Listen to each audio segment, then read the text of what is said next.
پنځمه سپاره اوم نمبر رکو سورہ نساء لسم نمبر رکو پنځمه سپاره اوم نمبر رکو سورہ نساء لسم نمبر رکو بسم اللہ الرحمن الرحیم یا ایها الذین آمنوا اے ایمان والو خذوا حذرکم تاسو اشارینا اخیارتیانا کار علی فانفروا بیا تک کوئ ثباتین لگ لگ او انفروا جمیعا یا دشمن طرف توزی ټول یوزی وَإِنَّ مِنْكُمْ بِشَكَّ دَسْتَاسُنَ سَخَلَقْتِ لَمَنْ لَيُبَطْوِئَنَّ ضرور دوی لیٹ کیگی فَإِنْ أَصَابَتْكُمْ مُصِيبَةٌ ہر کله چې په دوی باندې تکلیف راشي ایمان والو باندې قال بیا دا منافق وای قد انعم الله علیہ په تحقیق سره الله په ما احسان دی اذ لم اکم معهم شهیدا ادا چې دوی سره په دې کې شي حاضر شوی نه ما ولئن اصابکم فضل من الله او کتا سترا ورسی الله فضل ليقولن بیا ضرور وای کأن لم تکم بینکم وبینه موده گویا کې دستاسو او د دوی په منځ دوستی نشته یا لیتنی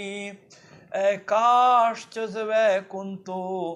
زمعهم دوی سره فافوز فوزا عظیما بیا به زه په غټ مراد سره رسېدلی وما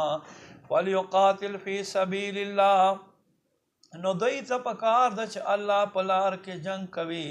الذین خلق یشرون الحیات الدنیا چې اخیستل کوي د دنیا زندګۍ بالآخرت آخرت په بدل کې ومن یقاتل فی سبیل الله څوک چې الله په لار کې جنگ وکي فیقتل بیا قتل کړی شي او یغلب یا غالب شي فسوف نؤتیه اجرا عظیما زر دې چې موږ به لوی اجر ور عطا کو وما لکم لا تقاتلون فی سبیل الله ایمان والو تاسو ته څه چل دی چې تاسو الله په لار کې جنگ نه کوئ والمستضعفین او کمزوری من الرجال د سړونه والنساء او د ښځونه والولدان الذین او ماشومانان اوغنا یقولون چې دوی وای ربنا اے رب زمونږ اخرجنا من هذه القرية الظالم اهلها مونږ بهر کې داسې کلی نه چې د دې اوسېدونکي ظالمان دي وجعل لنا من لدنک ولیا مونږ دې پاره وګرځوې خپل له جانبه حمایتي وجعل لنا من لدنک نصیرا مونږ دې پاره خپل له جانبه مددګری وګرځوې الذین هغه خلک آمنو چې ایمان یې راوړو یقاتلون دوی جنګ کوي فی سبیل الله په لار د الله کې والذین کفروا خلق چې کافران دي یقاتلون فی سبیل الطاغوت دوی په لار د شیطان کې جنگ کوي فقاتلوا اولیاء الشیطان پس نو تاسو جنگ کوئ شیطان دوستانو سره